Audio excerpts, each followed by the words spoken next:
Well, welcome to the 2021 school year for Newton County School District. I'm sure it will be a challenging year, but also very rewarding.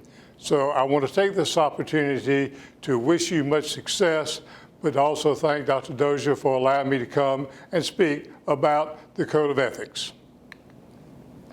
Professional Standards Commission. When I first moved to Georgia, I didn't know what the PSC was. Was it Paul Shaw's children or what? But I quickly found out that the Professional Standards Commission has 3 divisions. Certification, so all of you have had to apply to get your teaching certificate. Education preparation, where we approve all the education programs in the state for educators. And third is the Ethics Division, and that's the division I work in. We do have legal authority for the Ethics Division, and it states in Title 20, which is laws for the state of Georgia in education, it shall be the duty of the commission to adopt standards of performance and a code of ethics for educators, which are generally accepted by educators of this state. The standards of performance and code of ethics adopted by the commission shall be limited to professional performance and professional ethics. And what that really means is we really don't care what you do in your personal life as long as it doesn't carry over and affect your professional life. Now, that being said, your principal or your superintendent may care about your personal life, but PSC, we become involved only when it affects your professional life. I always like to give a definition of a teacher because one year we had a student, or really a teacher, to fall in love with one of his students. And so he marched down to the district office and resigned his job because he knew he couldn't teach and have dates with a student. So the definition of educator is a teacher, school or school system administrator, or other education personnel who holds a certificate issued by the Professional Standards Commission, and persons who have applied for but not yet received a certificate. For the purpose of the Code of Ethics for Educators, educator also refers to paraprofessionals, aides, and substitute teachers. So what I want to remind you about is that even though he resigned, he still had a certificate. So we did have to sanction his certificate. Not only that, but you have a certificate during the summer when you're off duty. So if you're aware of a violation of the Code of Ethics, or if you're violating the Code of Ethics, then we can sanction your certificate even though you're on summer vacation. All right, the PSC is made up of 18 members. That's kind of our school board. We have 9 teachers, so 50% of our board is made up of teachers, 1 for the private school and 8 for the public schools of Georgia. We have 2 school board members. We have 3 business representatives. We have 2 administrators, and we have 2 from higher education, 1 from a private college and 1 from a state college. The governor appoints these for 3-year terms, and of course you can serve up to 2 terms. We have some that enjoy and want to serve 6 years and are reappointed by the governor. We have others that say, I've had enough fun after 3 years, let's let somebody else have that fun. The teachers on the commission at this point in time, and I'll have to say, we're expecting some to be replaced as their time ends sometime in July. And so in August, we think we'll have some new commissioners, but right now, we have Danielle Bruce. She is a middle school language arts teacher in Morgan County. We have Janine Bunn. She's an elementary teacher in Henry County. We have Barbara Ellingson. She is a middle school teacher in White County, math teacher. Derek Easterling, he is now at a high school teaching ROTC. And one other thing about Derek Easterling is he's also the mayor of Kennesaw. Isaiah Hill is a science teacher at a private school. Terry Snyder, science teacher in Forsyth County. Brian Sermons, social studies teacher at Lanier County. He's also social studies chair. And Beth Townsend, Cherokee County. Now, Brian actually serves as chair of the Professional Standards Commission, and Beth Townsend serves as the chair of the Education Review Committee, the Ethics Education Review Committee. And then we have Jennifer Sheffield Wade in Lumpkin County, and she is a special education teacher in Lumpkin County. If you don't remember anything else I say today, please remember the three main duties of an educator. Number one, teach the children. That's why we're here. That is your most important job, is to teach the children. Number two, protect the students. Certainly when parents drop off their students, they expect their children to be protected and be returned to them safe and sound. Now, you may have one or two parents who just assume you keep the students for a few more days, but bottom line is all parents do want you to protect their children. And then third, act professionally and ethically. If you can follow the code of ethics and act professionally and ethically, then your name should not come across my desk. So let's talk a little bit about what is ethics, because you know we all have different ideas and different definitions. For example, if I would ask each of you, what is the best car? Some may say a Lamborghini. Some may say my pickup truck. Some may say a Mercedes. And others may say a car that's paid for. So we have to put it in perspective. So I kind of want to give you the definition that I'm working with. But first of all, ethics is knowledge. You've got to know the rules, the code. You've got to know right from wrong. If you don't know that, then it's kind of hard to be ethical.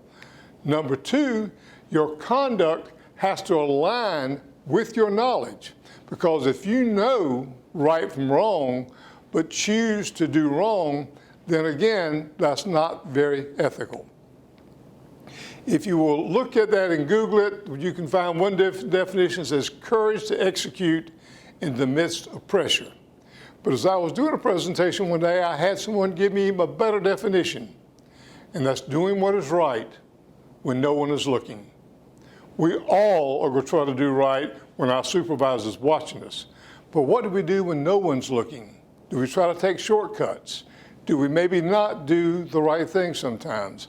What I try to tell administrators, if we can establish an ethical culture where everyone is doing what's right, even when no one is looking, that means the teachers will come to school prepared with their lesson plans. They're going to have several strategies they're going to try to work and ensure that each student is successful. And they're going to actually work together in the professional learning communities to figure out what's best for the students. Now, this is one time that I want to ask you to maybe think with yourself, since I'm assuming that you're watching it individually, or if you've got more than one in the room, you can always kind of talk with them about this. But I want you to complete the following two sentences. Number one, the most ethical person I know is, and this person is ethical because. So I'm going to let you think about that just about 30 seconds, and then I'm going to discuss it just a little bit. But finish the sentences. The most ethical person I know is, this person is ethical because.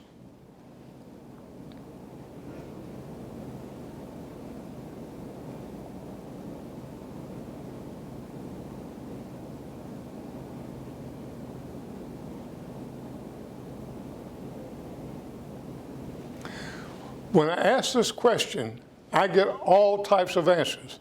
I've had people tell me Jesus.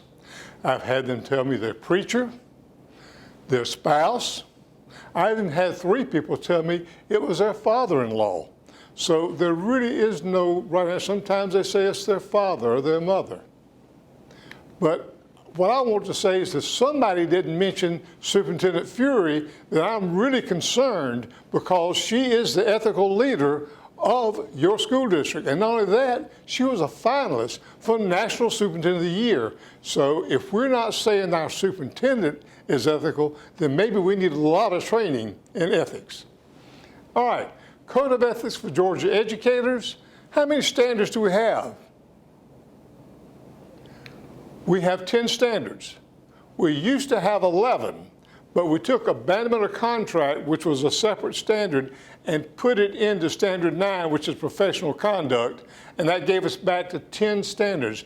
And I really like having 10 standards because I can tell educators that we could talk about the 10 commandments for educators. And it's established by the Professional Standards Commission to regulate the conduct of educators in the classroom. All right, let's talk first of all about legal compliance. That is standard one. An educator shall abide by federal, state, and local laws and statutes. What that means is you follow board policy, you follow state regulations, and you certainly follow the law.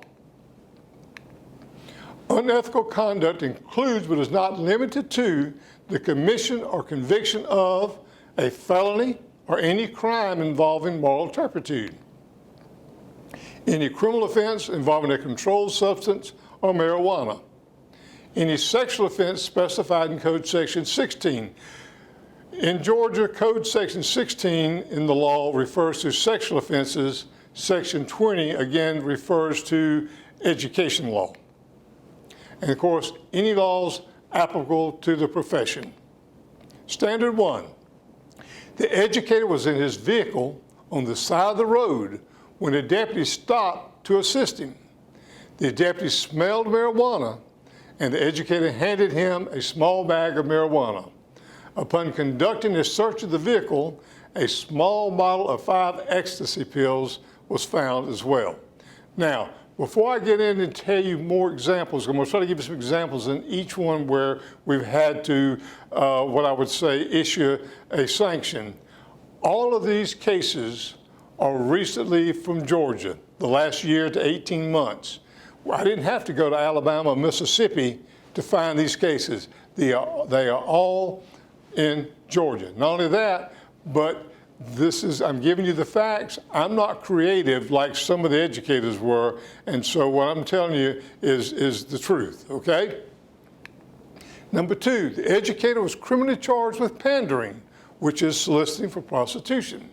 The educator did not voluntarily report his arrest to the school system, and he stated he was going to sell someone a scanner. The police report stated the educator wittingly engaged with an undercover law enforcement personnel disguised as a prostitute. The educator initiated contact, met the undercover at a hotel, exchanged money, and touched each other's private parts prior to the arrest. The educator, a high school paraprofessional, failed to scan several items in the self-checkout lane at Walmart. She was arrested and charged with theft by shoplifting, and the amount of merchandise not scanned totaled $58. Conduct with students. I believe this is the most important standard and want to talk a little bit more about that one. An educator shall always maintain a professional relationship with all students, both in and outside the classroom. This is one time we truly do care 24/7. And we define a student as anyone under the age of 18 because at age 18, legally, they become an adult. But we extend that definition to include any student enrolled in grades pre-K through 12 in a public or private school. When we talk about public or private, we're also talking about charter, we're talking about homeschooled, we're talking about homebound, and notice I didn't say in Georgia, because if you live near the border, bordering South Carolina or Alabama or Florida, and you engage in inappropriate conduct with a student, even though it's from out of state, we still can sanction your certificate. And for the purpose of the Code of Ethics, the enrollment period for graduating student ends on August the 31st of the year of graduation. What that means, if you've fallen in love with one of your students, you can't go on graduation night and stand at the end of the stage, and as soon as they get their diploma, you give them a big old hug and a kiss, and you take them off to wherever people go to celebrate in Newton County, because they are still considered a student. If you're that much in love, you have to wait to September 1. Then you don't fall under the Code of Ethics. Sexual abuse of students. I don't like to make a lot of predictions, but I'm 99.9% sure if you're sexually abusing your students, that you'll have your license revoked. Sexual relationships with students. The legislator came up with a stronger law, 16-6-5.1. Again, it is in the with the Code of Ethics for sex offenders, and it states A person who has supervised or disciplinary authority over a student who engages in sexual contact with students, they have a new thing in Georgia now.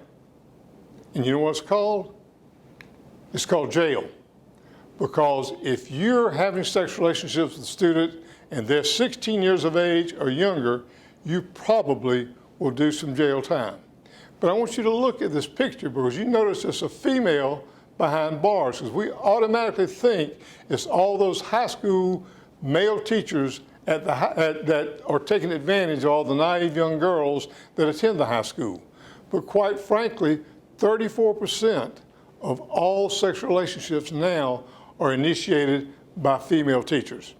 Not only that, you can't say, well, whew, I don't have to worry about it, I'm elementary. 53% of all inappropriate conduct with students is in grades K through 8. So you've constantly got to be watching. But not only that, might not be an educator that's sexually abusing the child. It could be a parent, a sibling, a neighbor, a relative, or even a preacher. So you've got to always keep your antenna up and listen and watch out for students, because sometimes you're the only person that is there to protect them. Some children are abused from birth all the way to school, and they don't know any difference. So just remember that your second most important job is to protect a child. If you believe a child is being abused, whether it be sexually, physically, or even neglected, you need to report that. And we'll talk about mandated reporting later on. The student was acting out and screaming excessively. The educator, a special education paraprofessional, popped the 5-year-old student with disability in the mouth and held his head down on the desk. Now, the reason I do that one is because we automatically think that everything is sexual abuse, but you can have physical abuse, and there are certain ways in which you should treat a student, and certainly not hitting them can be defended. The educator, a high school teacher, engaged in grooming behaviors and had inappropriate conversations with multiple students. He spread rumors about a female student making a sexual offer to him, and it was reported he made jokes about a student's miscarriage. He made comments about his pull-out game, and a female student reported he made inappropriate comments and touching her while serving as an athletic trainer. The educator and another teacher struggled to escort a non-compliant student to the classroom. The student bit the educator on the hand, and then the educator bit the student on the hand, leaving visible bite marks.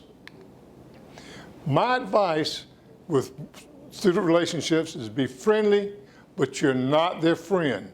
You're the adult, you're the teacher, you're the supervisor, you're the role model. You're not their friend, you're not their age. You don't need to be telling inappropriate jokes.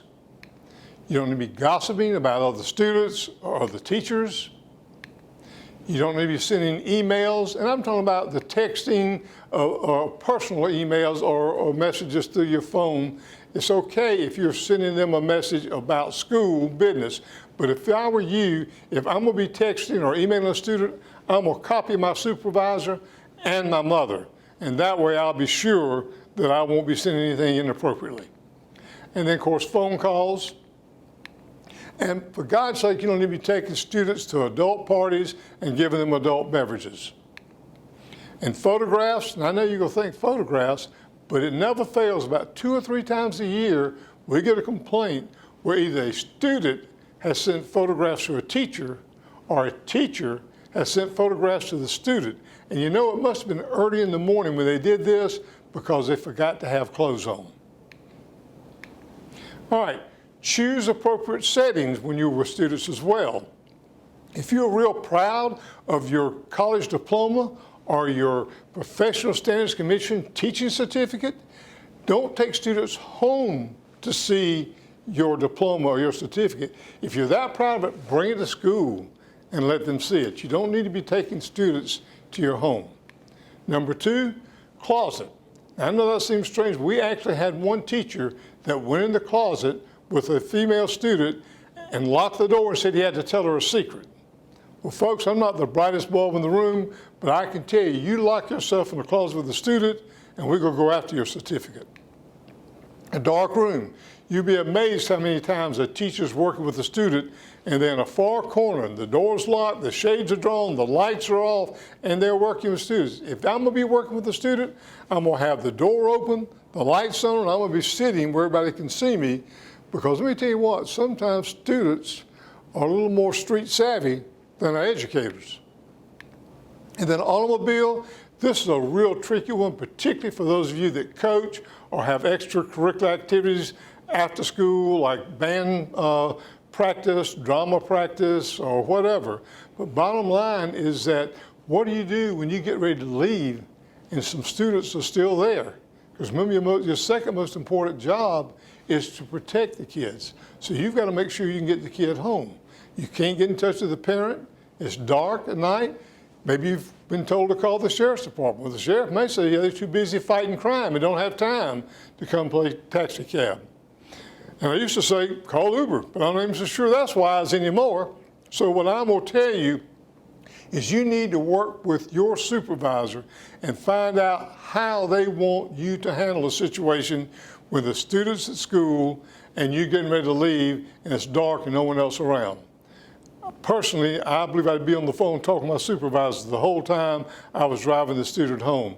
It certainly would help if another adult was in the car too, but sometimes you don't have that choice. But please find out how your supervisor wants you to handle that. Standard 3, alcohol or drugs. An educator shall refrain from the use of alcohol or illegal or unauthorized drugs during the course of professional practice.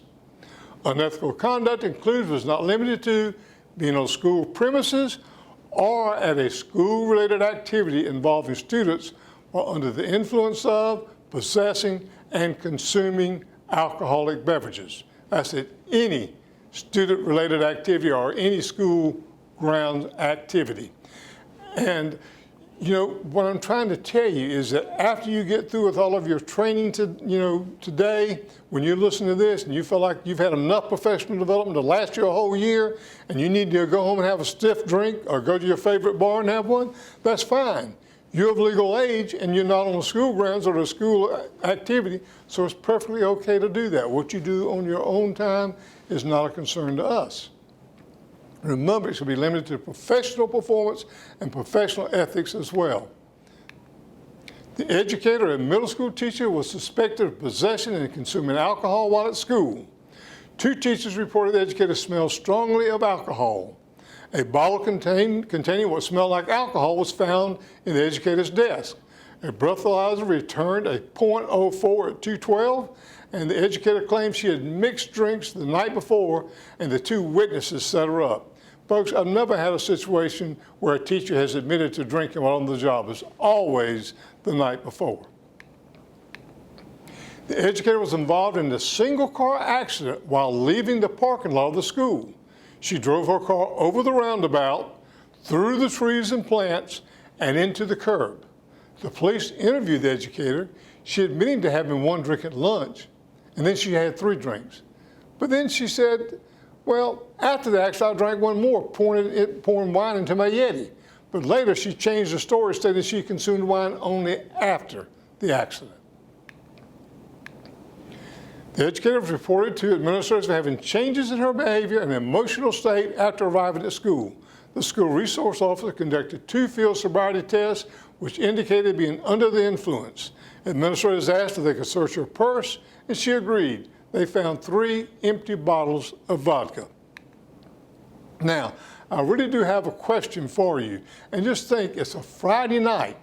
School has just started in the fall, and what happens on Friday night? Football game.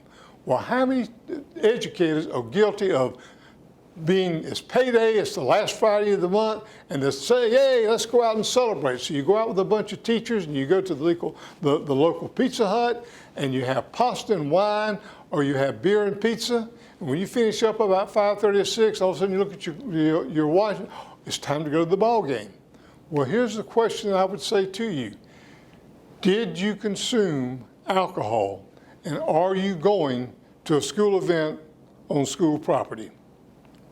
I actually had one teacher to tell me that it didn't make any difference if he had a bottle of beer or some wine, because he'd been having that every night since he was 22 years of age, and that was 20 years ago. Well, here's what I would say to that educator. You know, if a student came to the game and smelled of alcohol, I believe that that student would be punished. Well, it's my belief that we should have higher expectations for our teachers who are supposed to be professional, who are adults, and who are supposed to be role models than those that are students. Standard 4 is honesty. An educator shall exemplify honesty and integrity in the course of professional practice. Unethical conduct includes, but is not limited to, falsifying, misrepresenting, or omitting professional qualifications, criminal history, college or staff development credit, any degrees, academic awards, or employment history. We really have a right good many educators to fail to list their criminal history when they complete their application to the Professional Standards Commission. And that gets them in trouble, because then we go back and check the criminal history, and when they've checked no to those personal affirmation questions, then we have to sanction their certificate for being dishonest. So what I will tell you is that we sometimes have people say, oh, I thought it was expunged from my records. If you've ever been arrested for something, you need to acknowledge that on the application. Once you acknowledge that, you don't have to, in applications after that, acknowledge it again, because anytime you check yes, it's going to open up an investigation. So once you check once the first time and it's investigated, then you're good to go. Only time you need to check yes again is if you've been arrested again since that time, okay? Now, the second thing is information submitted to federal, state, local school districts and other government agencies. And this usually happens particularly with teachers who forget to tell the district that they had an unsatisfactory evaluation in their previous district or 2 districts ago. They just forgot about that. Or sometimes they have a typo, like I want to say I graduated in the top 10% of my class when I really meant to say, oops, I left out a 0. I graduated in the top 100% of my class. Information regarding the evaluation of students and our personnel. Now, this was not what you think. This is actually where Susie's mom is upset because her little Susie made a B on the report card, and little Susie's never made a B before, so she goes down to the school, meets the principal, and demands to go see Mr. Jones. So they go down to Mr. Jones' classroom, they want to see the grade book, and there's no grades in the grade book. The teacher has no way of proving how Susie got a B. And we have that happen about once every 2 years. So my advice is, please, when you issue grades on a report card, make sure that you've got some type of documentation to back up the grade that the student earned. Reasons for absences or leaves. It's amazing, but every once in a while we have a teacher that on a Thursday morning gets sick. They must have the 24-hour virus. So they call in Thursday morning and say, I'm sick, I can't make it to school today, but I'll be there Friday. Well, Friday morning comes, they call again. It must be the 48-hour virus. I can't make it to school. Well, they come back Monday, and they miraculously are all well. They had a great doctor, some wonderful medicine. They go into school on Monday, they go to the secretary, the bookkeeper, and they sign that sheet saying that they were sick. You go to their Facebook page, and it says, man, my family and I had a great time at Disney World for the last 4 or 5 days. Well, folks, you can't be sick and going to Disney World. Information submitted in the course of official inquiry investigation. What this means is that if we are investigating a situation and you refuse to cooperate or refuse to talk, and your attorney refuses to talk, then we can certainly sanction you for failure to cooperate. So please understand, if we're investigating, it is your professional duty to cooperate with the investigation. Number 6, information submitted in the course of professional practice. A couple examples of honesty. The educator and an elementary teacher falsified her sick leave reports by claiming her father had a heart attack and required emergency surgery. The educator submitted falsified doctor's excuses, which were later verified as forgery. The educator, a middle school student with disability teacher, signed a student's IEP as attending an IEP meeting for the student. She created the IEP, modified it a week later, and the document was never signed by the parents, which indicated she did not attend. Other school personnel listed in the IEP document stated they had no recollection of attending the meeting. What happened is she just got real behind at the end of the school year with her paperwork, and so she started forging signatures. And folks, you will get caught if you do that. Public funds and property is standard 5. Now think about this just a minute. There's one thing that most school districts issue you when you become an employee of that school district, and that's a laptop computer. It is owned by the school district, but is given to you to use with your business, which is teaching the kids. It's not your own personal private computer to go to all types of websites. An educator entrusted with public funds and property shall honor that trust with a high level of honesty, accuracy, and responsibility. Unethical conduct includes, but is not limited to, misusing public or school-related funds. That may be you're collecting money for a fundraiser, or maybe you're collecting for a field trip, and then you don't take the field trip, and then you don't return the money. That can get you in trouble. Number 2, failing to account for funds collected from students or parents. I try to tell administrators all the time, please don't have fundraisers and have your teachers collect the money. Let the parents do it, let your bookkeeper do it, let your PTO officer do it, because teachers have so much to do, and we have a lot of great teachers that are lousy bookkeepers, and they can't budget, they can't keep up with the funds, and then at the end of the day, when they're short $100 or $200, they have to write a check out of their own personal account. Well, folks, that's intermingling funds, and we frown on that as well. In particular, auditors frown on that, so you can't do that as well. I always tell administrators, if you've got to have fundraisers and you've got to involve the teachers, let your 2 worst teachers handle the money. Then if they mess up, you can get rid of them. All right, number 3, submitting fraudulent requests or documentation for reimbursement of expenses. That's like me saying that I was doing this presentation in Valdosta rather than here in Newton County, because Valdosta is a little bit further away from Atlanta than Newton County, and that way I would get more money. Or it could be someone else that claims they go into some type of coaching clinic, but they go fishing instead. Number 4, I mentioned this, commingling public or school-related funds with personal funds. Just like you collect the money at the end of the day and it's a Friday, you don't want to go and fight the traffic to go in town and go to the bank and get a check cash. So you take $100 out of the money you collected, put it in your pocket, then you write a check of $100 and you turn it to the bookkeeper. There's no money missing, but you are commingling funds. And like I said, auditors really frown when you commingle in funds. Number 5, using school property without the approval of the local Board of Education or its authorized designee. We have coaches, and particularly cheerleader coaches, that use the gymnasiums during the summer, and they have cheerleading camps for 5-year-olds, for 7-year-olds, for 9-year-olds, 11-year-olds. They go about 6 weeks of having camps and charging money and teaching girls how to cheer, but they don't get permission to use the gym. We don't care if you use the school property as long as you get approval of your administrator or the local Board of Education. Because let me just kind of give you one example. If we had a drama teacher and an art teacher decide they will go run camps during the summer, and they will go do it, for ages 5 and 6, for 8 to 10, 10 to 12, 12 to 14, and then over 15, and they charge $100 per week.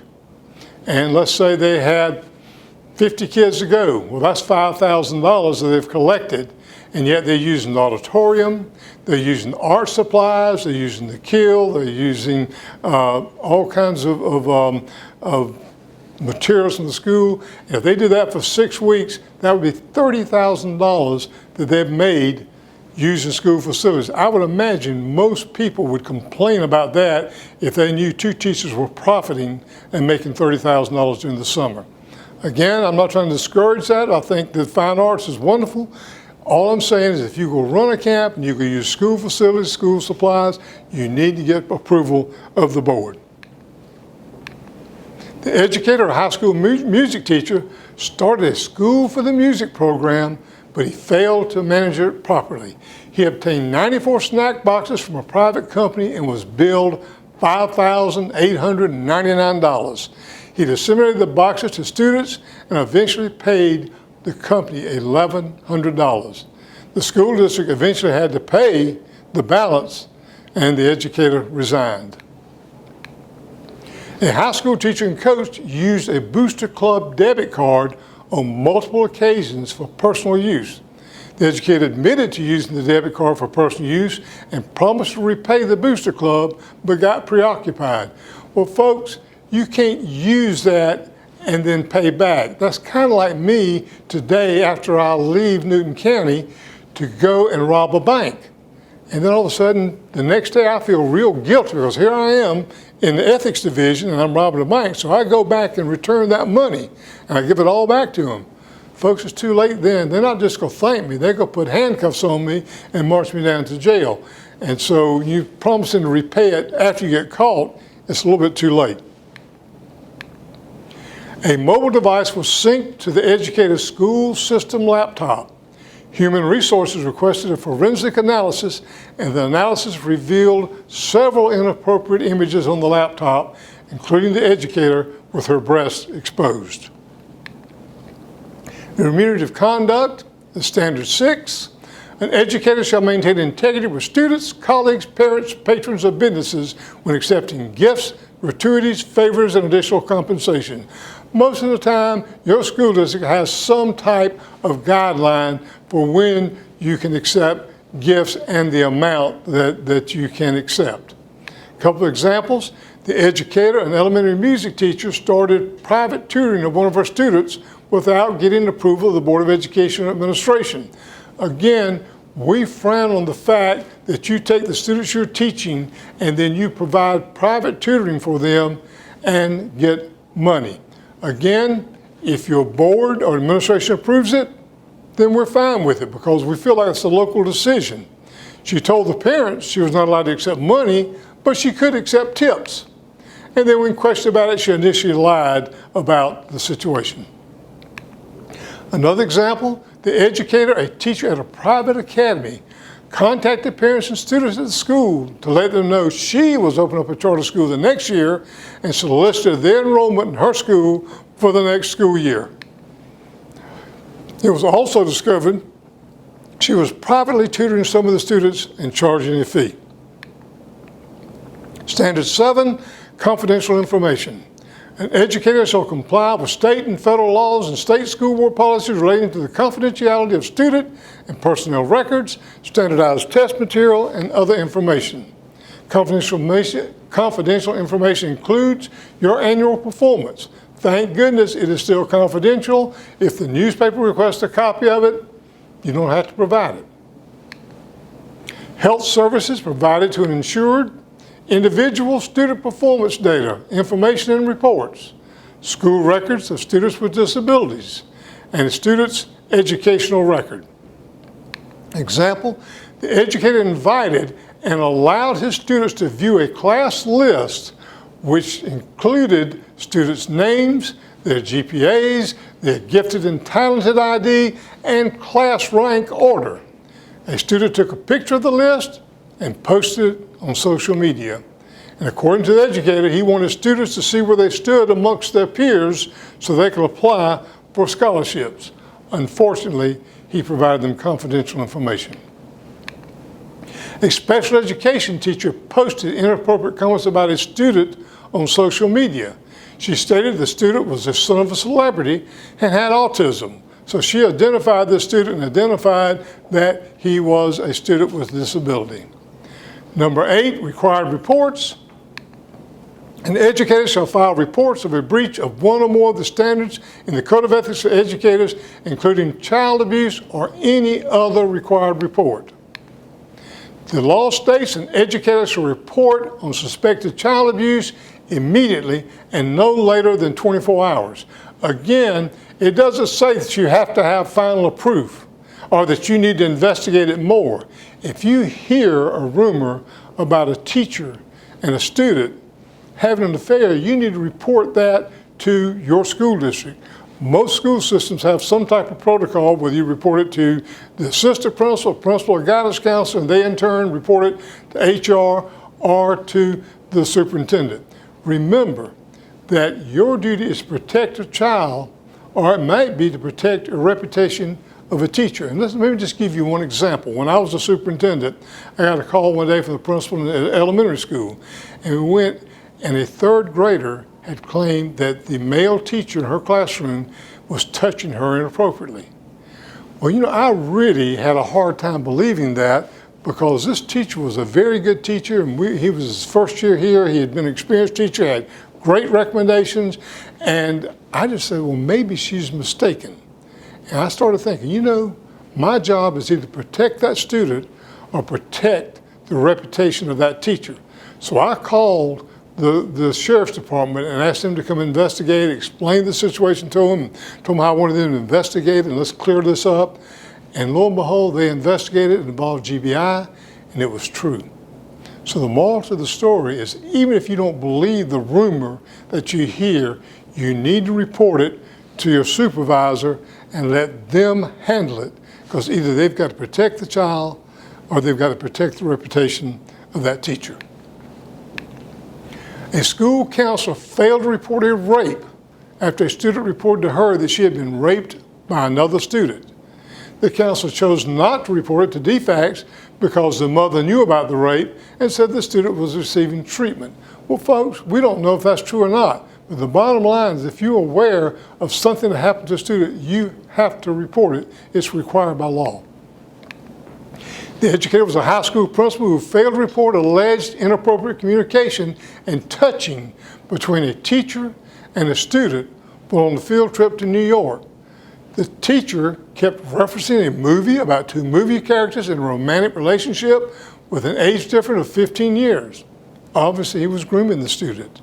He also took the student to a museum exhibit that contained nudity while talking about penis size. Professional conduct is number 9.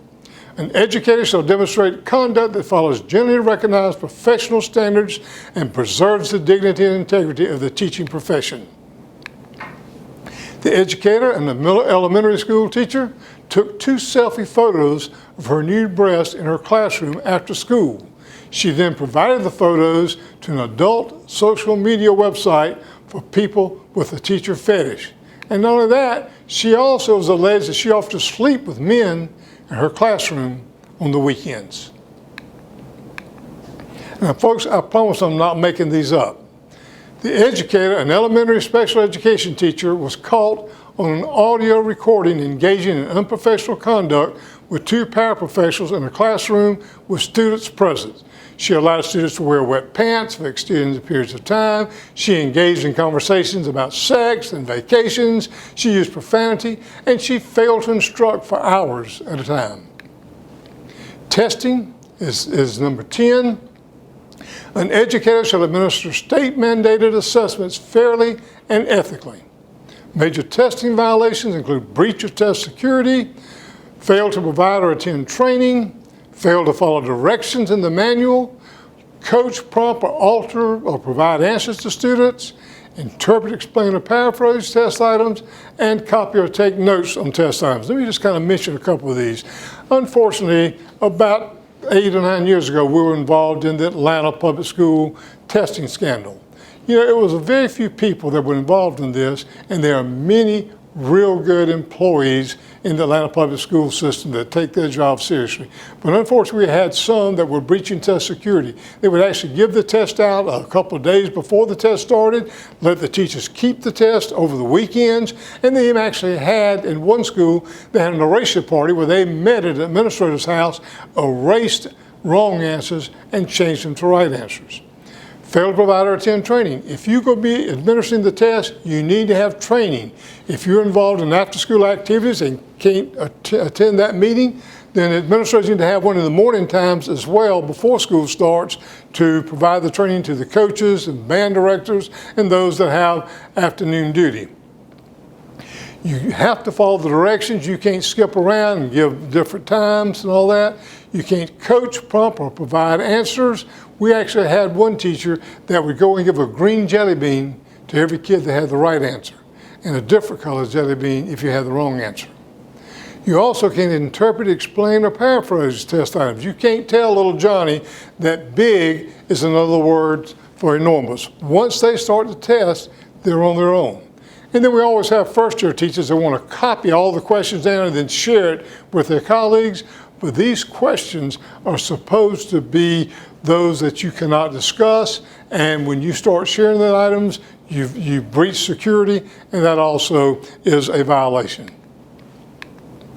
The educator or high school assistant principal served as the school test coordinator for end-of-course testing. She failed to follow proper district and state protocols, resulting in multiple test violations. I think there were over 200 violations. The educator and middle school math teacher created and distributed to students formula sheets with notes immediately prior to their Georgia Milestones assessment to be used as a guide, and she stated she did not know it was prohibited for students to use these guides. And of course, the test scores were invalidated. Teachers' role: attend training, ensure security of test booklets before, during, and after testing. You should never leave test booklets unattended. If you've got to leave the classroom, you take them with you, or you lock them up in a file cabinet, lock the file cabinet, and then lock the door to the classroom before leaving. Also, follow directions. Arrange seats to promote individual work.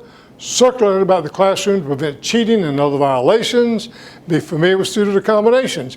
If little Johnny is supposed to be testing a small group and he's in your classroom, you need to wait, find the testing coordinator, and have that testing coordinator put little Johnny where he's supposed to be.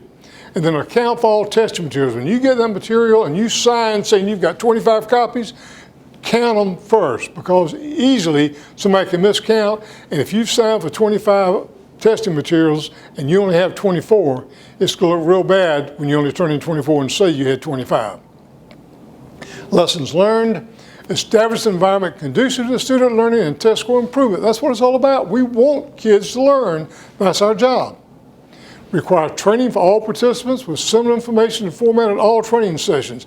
As large a school district as Newton County is, every school ought to have basically the same PowerPoint and the same training when it comes to the testing.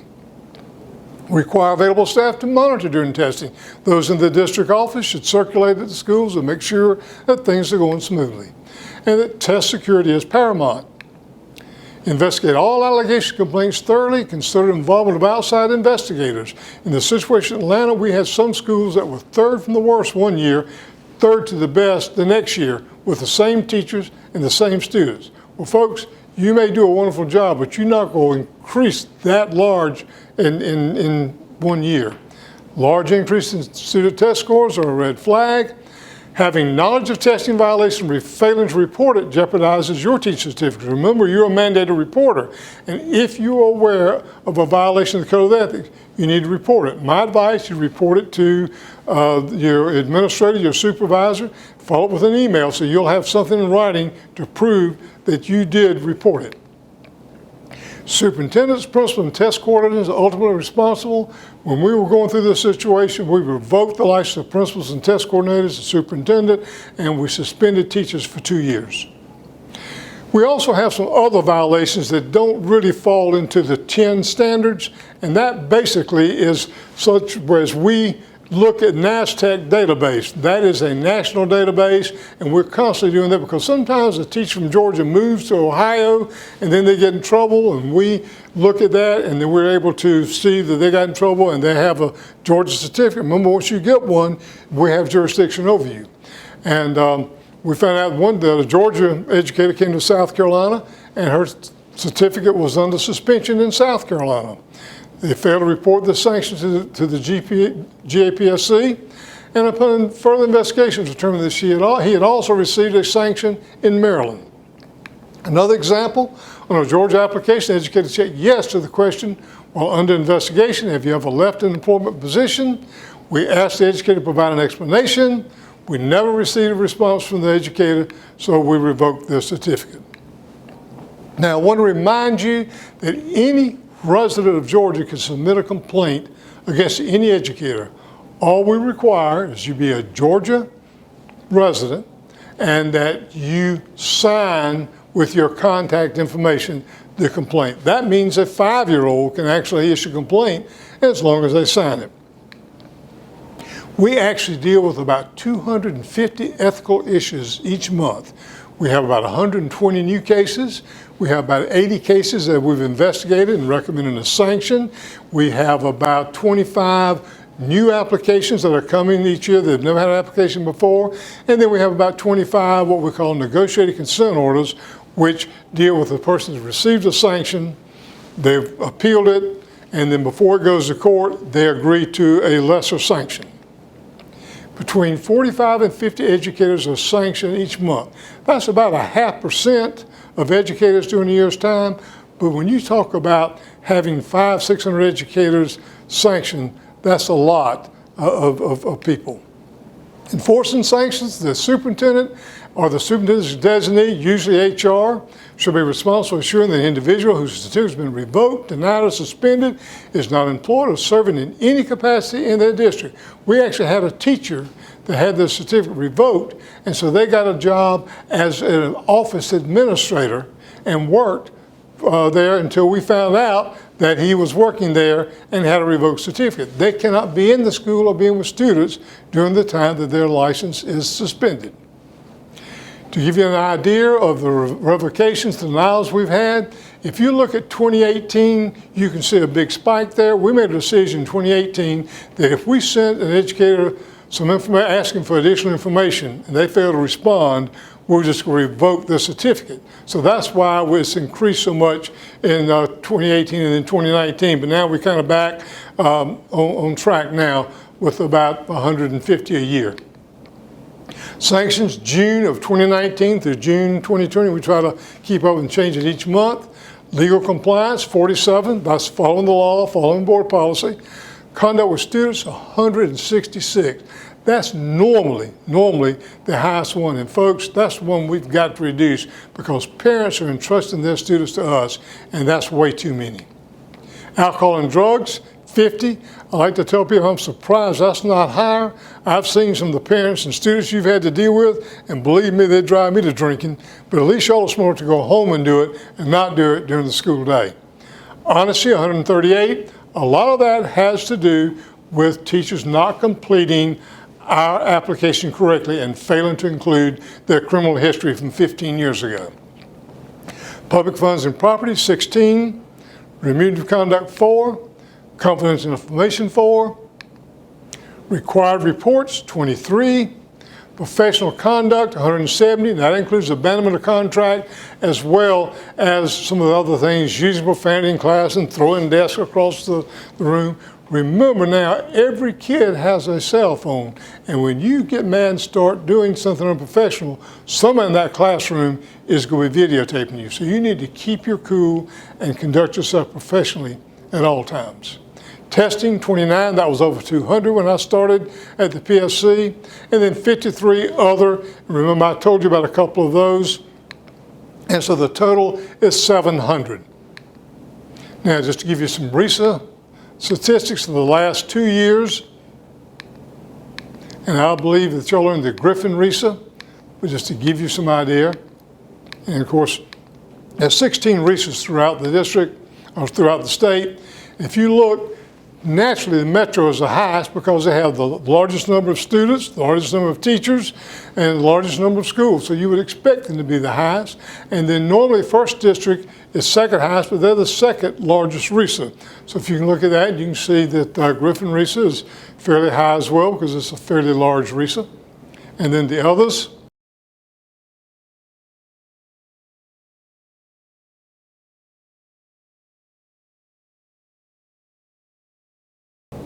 what I tried to do here was also give you not only the RESA average, but then removing the metro since it's so large to give you an idea of the metro, what they have.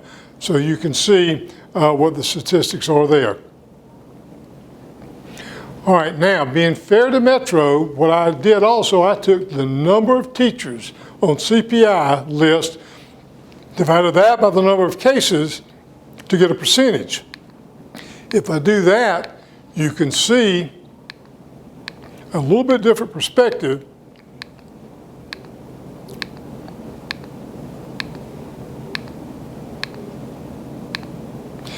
in that Oconee RESA, which is one of the smaller RESAs, is the largest percentage-wise.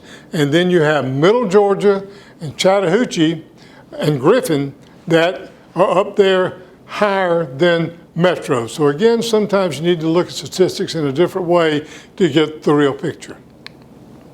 And of course, I wanted to show you the Griffin RESA over the last a few years. And you can see that list. And then let me tell you a little bit about sanctions. We can do a warning, we can do a reprimand, we can suspend from 1 day to 3 years, we can revoke a certificate, or if you're a new applicant, we can deny issuing your certificate.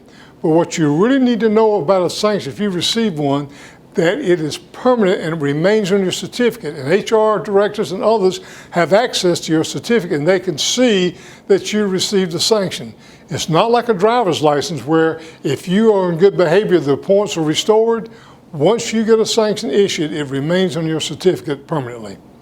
And also you need to know that if you've been suspended or revoked or denied, we do report that to a national database. I referred to NASTEC earlier, and that other states have access to that. That means you get in trouble in Georgia and you want to go teach in Ohio or Illinois, they can look and see that you received a sanction while in Georgia. Now, I want to kind of show you just some other statistics, and if you look at the cases opened in 2020, you can see that teachers had the most cases. But of course you would expect that because teachers, we have more teachers than anything else in there. But I want you to look at administrators and paraprofessionals. They're up pretty high too. Any service roles, guidance counselors, librarians, instructional coaches, district office workers, that type of thing. But if we look at it again by percentage, you can see administrators had the highest amount percentage-wise and parapros second. But of course, if you think about it, administrators have more opportunity to make people mad. They handle budgets, they supervise students, they supervise teachers, they deal with parents, and so they have more opportunity to upset people and have complaints. If we want to kind of break it into groups, look at teachers of students with disabilities. Look at how that is. PE teachers, that's mainly coaches. Fine arts, CTAE teachers, and if you want to look at it by percentage, again, administrators are the highest, but what this tells me is if I'm an administrator, I want to keep my teachers out of trouble. When I talk about the code of ethics, I'm going to give a double dose to coaches, to fine arts teachers, CTA teachers, special education teachers. Those are the teachers that have budgets. They work with students before school, after school, generally have more paperwork, and so they have more opportunity to make poor decisions. So again, administrators, I'm begging you to look at that and make sure that if you've got some good teachers, you want to protect them and remind them. Years of experience, look, 0 to 5 years is the highest, but after that, 26 to 30 and 11 to 15 years. When I first started doing this, it was the teachers from 6 to 10 years, and I just assumed that what it was the first 4 or 5 years you were trying to get tenure, where you get that fourth contract in the same district so that you qualify for Fair Dismissal Act. And so for the first 4 or 5 years, you're walking that slow and narrow, and then you kind of relaxed after that. But the reason why we've got so many now is that I believe that 27% of all teachers in Georgia are in their first or second year of teaching.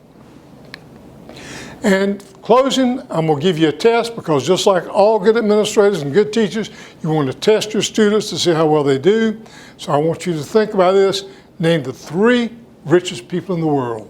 Surely you've Googled that because if you can marry into that family, you won't have to teach anymore. You can live the life of luxury. Or name the most valuable player in last year's Super Bowl. Surely for those of you that coach and like athletics, you can think of that. Or name the most recent winner of the Miss America Beauty Contest. Surely that's on the tip of your tongue. Or for you social studies teachers, name the 2 most recently appointed Supreme Court justices. Now, I'm sure all of you can name and answer every one of those questions, but I'll give you one more. Name 2 teachers who have impacted your life positively. Now, I would imagine all of you can do that. And the moral to this story is you may not be the richest person in the world, you may not be the most athletic, you may not be the most beautiful or handsome, or the most politically astute. But the bottom line is you're going to have a tremendous impact on the lives of the students you teach, and they're going to remember your name 20 years from now. And what that means that you've got to bring your A game to class every day. And you've got to remember that you're going to have an impact on the lives of your students. You are the everyday hero. Don't let anybody tell you that your job is not important, because you will have a lasting impression on the students you teach. My contact information, if you can read it, or you can contact our chief investigator, and there's his information. I take this opportunity to wish you a most successful school year. Please call me if we can be any assistance. Thank you.